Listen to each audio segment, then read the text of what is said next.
Hello friends, போன வாரம் திருப்பரங்குன்றம் போயிருந்தப்ப சில திங்ஸ் வாங்கிட்டு வந்திருந்தேன்னு சொல்லியிருந்தேன். என்னென்ன வாங்கினேன்னாக்கா, பல்லாங்குழியும் 2 செராமிக் ஜாரும் தான் வாங்கியிருந்தேன். இது ஒரு 2 கிலோ பிடிக்கிற மாரி தான் வாங்கியிருந்தேன்.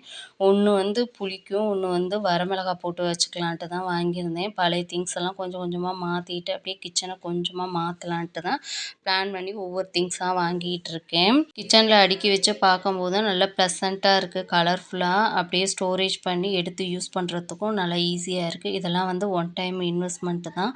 அதனால யோசிக்காம தாராளமா வாங்கிட்டேன். வாங்கிட்டு 1 வீக் ஆகுது. எடுத்து வாஷ் பண்ணாம வச்சிருந்தேன். இன்னைக்கு தான் எடுத்து வாஷ் பண்ணிட்டு, காய வச்சு, நல்லா ஒரு துணிய வச்சு ஈரம்லாம் போக தொடச்சி எடுத்துட்டு, புது புளிய அடியில போட்டுட்டு, பழைய புளிய மேலாக்குல வச்சு ஸ்டோர் பண்ணியிருந்தேன். இந்த சைடு வரமிளகாவும், புது மிளகாவ அடியில போட்டு, பழைய மிளகாவ மேல போட்டு ஸ்டோர் பண்ணி வச்சுட்டேன். பார்க்கவே நீட்டா சூப்பரா இருந்துச்சு. உங்களுக்கும் பிடிச்சிருந்துச்சுன்னா மறக்காம கமெண்ட்ல சொல்லுங்க. நாளைக்கு ஒரு வீடியோல பார்க்கலாம். தேங்க் யூ ஃபார் வாட்சிங்.